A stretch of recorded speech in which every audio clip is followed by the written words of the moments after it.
За сайн байцгаана уу ингээд эх орондоо ирлээ. Эх орондоо ирэхэд үнэхээр сайхан байна. Гоё мэдрэмжүүдийг авч байна. Тэгэл цэцэг ногоо, өв сургамал сайхан ургасан сайхан жил болж байна. Тэгээд Улаанбаатар хотыг үнэхээр харахад маш олон байрлал байшин баригдсан байна. Гаднаас нь харахад бол үнэхээр гоё хот юм шиг байна. Гэхдээ яг ингээд бодит байдал дээр, амьдрал дээр хүнд хэр ээлтэй хот вэ гэдгийг одоо ингээд та бүхэнд бас харуулахыг зорилоо.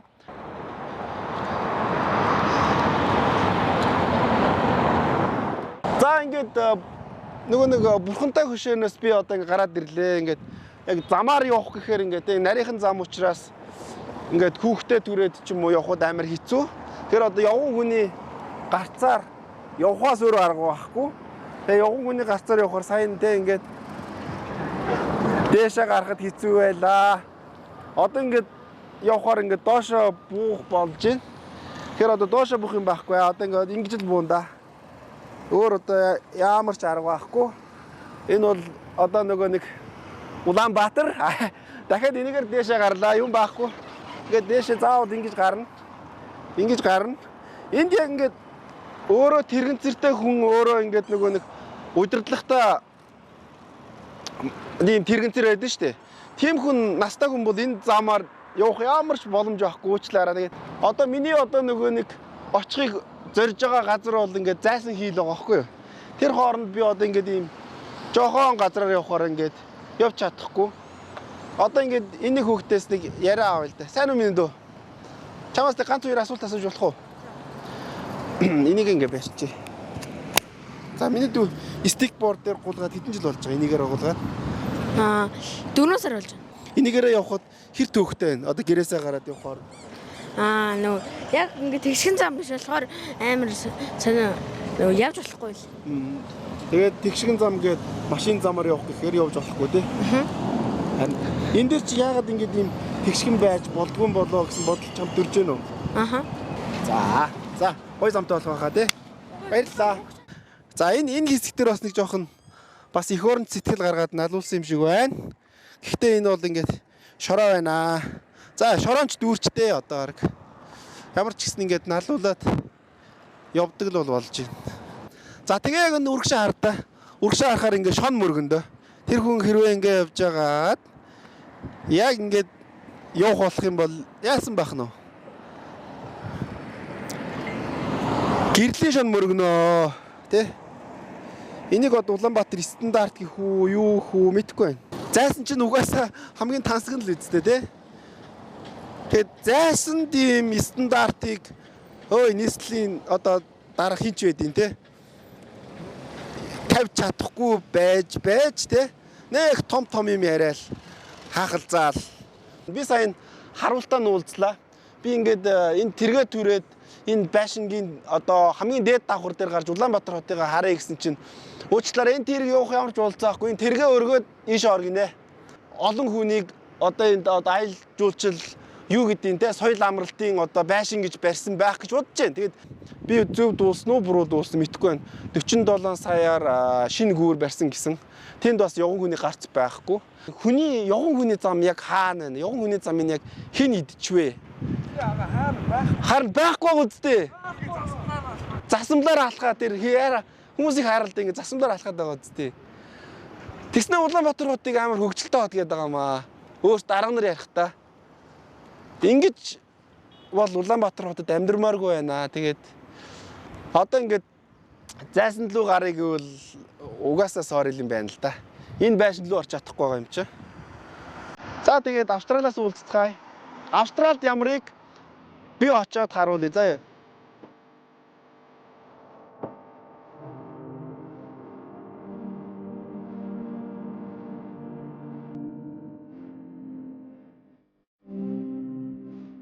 За миний гарч иж байгаа байшин бол Австралийн зүгээр нэг захын дуу хорооллын бол байшин. Хүүхдтэй хүн ч юм уу эсвэл одоо тэ хөгжлийн бэрхшээлтэй заавал ийм одоо юмн дээр суух ёстой хүмүүс ах юм бол яг зөвөөс ийм стандартын ийм одоо налуу зам байгаа. Тэгээ Монголын налуу зам бол яг эндээ ингээ буучдаг шүү дээ. Гэтэл энэ ард ингээд налуугийн одоо ингэж одоо яг тааруулж буулгахын тулд иймэрхүү стандарт нь бол яадаг вэ? Налуу зам чи явж ирснээр ингээд нэг юм жоохон тэрэг ингээд тогтохоор юм жоохон тогтцтой доошоо явуулаад жоохон тогтцтой ийм байдлаар ингэж шийдэж өгсөн байдаг. Тэгээ ингээ угаасаа хүүхдийн нэгээр явах учраас ийм шилэн хаалтыг ингээ хийчихсэн. Тэгээ ямар ч нэг ийм тэрэг түрээд явхад хитрхи ингэж нөгөө нэг огцом доошоо буусан гэсэн юм баахгүй. Тэгээ ингээ гудам руу гараад ирэхэд ерөөсөө бүх байр ийм одоо Австралийн ерөөсөө бүх гудам ингээд ийм хүүхдэд төрсөн ч байна уу? Одоо янз бүрийн насны хүмүүс ийм тэрэгэнцэр дээр явах ёстой шаардлагатай хүмүүс ч байна уу? Явах юм бол дөрөв ямар нэг юм тийм саад болохгүй. Одоо ингээд гарцаар ингээд гарахад бол ингээд яг машин гарах хэсэг нь ингээд жоохон ингээд төвгөр жоохон ингээд дээшээгээ ингээд юу хэмдэ нэг жоохон ийм аваа шиг тийм хурд цааруулагчхийн хаашаа ийм юм ийм байдаг. Тэгээ одоо энэгээр ингээд хүүхд ингээд гарахад ингээд чөлөөтэй гарна. Тэгээд та нар анзаарч нүггүй ингээд зам дээр одоо ингээд энэ ус зайлуулах одоо шугам бас байна шүү дээ, тий. Тэгэнгუутаа ийм зөриөлтийн ийм төмөр одоо сараалж гэх юм уу ийм та. Тэгээд ус нь бол энэ зам руугаа ингээд урсаад орчдөг. За тэгээд налуу замаар ингээд гарахаар хардаа явын хүний одоо машин зам одоо хүүхэд тэрэг төлөгч гарах хооронд ямар нэгэн тийм саад бэрхшээл юусоо байхгүй. Энийг одоо юу гэдэг вэ гэвэл нөгөө нэг Австралид одоо ягаад энэ одоо ингээд стандарт байдаг. Нийгмийн эрүүл мэндийн одоо хамгийн том стандарт байдаг. Энэ юу хэлдэг вэ? Walk-in audit гэдэг тусгай тийм стандартын дагуу энэ замуудаа ингэж тавьдаг.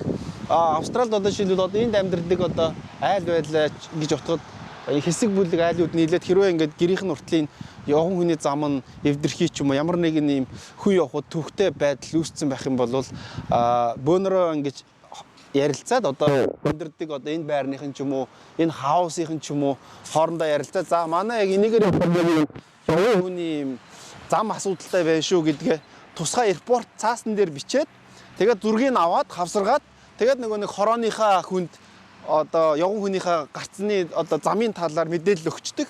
Тэнгуут нь хорооноос нь тендер зарлаад тухайн орон нутгийн жижиг ч юм уу тухайн одоо яг тухайн дөрөвт амьдардаг жижигхэн компани нэрээд яг энэ явган хүнийхэн замыг бол хийж өгдөгөө. Тэгээ явган хүний замыг хийж өгснөөр ямар давуу талуудтай вэ гэхээр ер нь нийгмийн эрүүл мэндийн хамгийн гол одоо хүн эрүүл байхын үндсэн бол явган хүний зам бол ингэ тэгшгэн ямар ч насны хүүхдэж бай, том хүнч бай, өндөр настай хүнч бай явхад зориулагдсан байдлаар хийгдсэн байдаг. Энэ нь яаж нэг хүний хөдөлгөөнийг дэмжихийн тулд яг ийм замыг бий болгодог.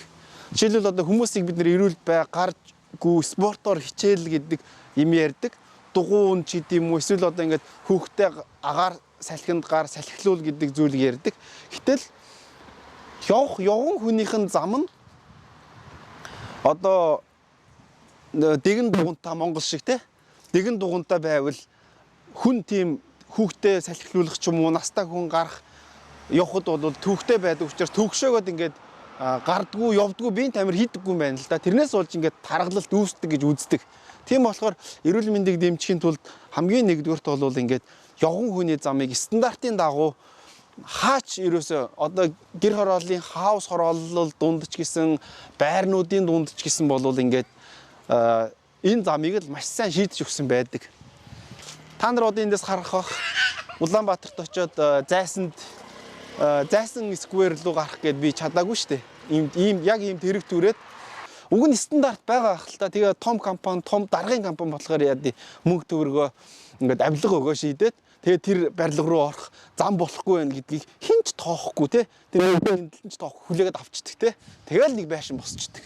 Ерөөсөө ямар ч мэрэгжийн хяналт юу ч байхгүй зөндөө олон байшингууд бий болцсон. Тэгээ би бас харснаа зөндөө олон ингээд хорооллууд босч байгаа. Төв замтайгаа ч юм уу ямар нэгэн замтай холбогдох. Ерөөсөө ямар зам байхгүй зүгээр шороон дээгүүр яваад байгаа. Тэг хүний явган хүний зам бол бүр байхгүй. Яг ингээд нөгөө явган хүний явах замынхын хэсгийг нь яг энэ байгаа байхгүй. За ингээд дэржигнүүртэй за ингээд чи энэ хүүхдээ ч юм уу юмаа төлөхөд энэ замаар гарах чинь шүү гэ тэ. Энэ нь болохоор бас доошоо хитрхи бас ингээд нөгөө гулгаж орох морхоос ч юм уу сэргэлсэн юм шиг байна те. Ингээд жоохон юм стандарт нь юм жоохон юм бэр зарт ингээ гараа явчихдаг. Одоо жишээлбэл энэ бол ингээд монголчуудын хамгийн их амьдардаг ингээд Арн Клиф гээд хуучин бол зөндөө амьдардаг гэсэн одоо бол багассан. Зүгээр хотын төвөөсөө жоохон захтуу байдаг ийм дүүрэг. Тэгэхэд энэ дүүрэг гихтэл бүх юм стандартын дагуу баригдсан. Ерөөсөө л Австралийн хөдөөч бай, тосгондч бай, хотын захтч бай, яг эндч бай бүх зүйл стандартын дагуу. Яг бүх хүн амьдрахад зөрүүлэгдсэн байдлаар ингээд зай талбайг шийтсэн. За Улаанбаатар хотыг одоо ингээд нэг те гоё юм хийж байгаа, зүлэгжүүлж байгаа, гараж нурааж байгаа. Окей. Магадгүй тэр ингээд та нарын бас нэг улс төрийн чинь бас харж байгаа өнцгөн зөв байж магадгүй. Гэхдээ стандарт гэж юм байдаг байлгүй Улаанбаатар хотод. Тэгэхээр стандартыг ингэж дагаж мөрдмөр байна манайхаа. Стандартыгаа хийлгмээр байна. Тэг уг нь харахаар ингэж гоё хөгжөөд байгаа юм шиг хэрнээ.